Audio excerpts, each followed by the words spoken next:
የተሽከርካሪ ሰሌዳ የመቀየር ስራ ከሁለት ወራት በኋላ ይጀምራል ተባለ። የትራንስፖርትና ሎጂስቲክስ ሚኒስቴር ባወጣው የተሽከርካሪ ሰሌዳ ለውጥ መመሪያ መሰረት አዲሱ የተሽከርካሪ ሰሌዳ የመቀየር ስራ ከሁለት ወራት በኋላ እንደሚጀምር በሚኒስትሩ የትራንስፖርት አገልግሎትና ቁጥጥር ዘርፍ አማካሪ አቶ አሰፋ አዲስ ተናግረዋል። ከዚህ በፊት የተመዘገቡ ተሽከርካሪዎች የቀድሞውን ሰሌዳ በመመለስ አዲስ የተሽከርካሪ የመለያ ቁጥር ወይም ሰሌዳ እንዲወስዱ የሚደረግ ስራ እንደሚሰራም አመላክተዋል ማለት ነው። በመመሪያው መሰረት አሁን ላይ በስራ ላይ ያሉ የተሽከርካሪ ሰሌዳዎች ላይ የሚቀመጠው የተለያዩ ክልልና የከተማ አስተዳደሮች መለያዎች ተመሳሳይ መለያ እንዲኖራቸውም ያስገድዳል ተብሏል።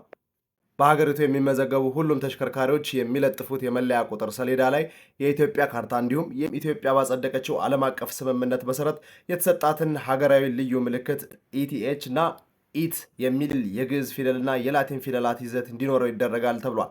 መመሪያው አሁን ላይ በስራ ላይ ያሉ የተሽከርካሪ ሰሌዳዎች ላይ የሚቀመጠውን የተለያዩ ክልሎችና የከተማ አስተዳደሮች መለያን አላካተተም።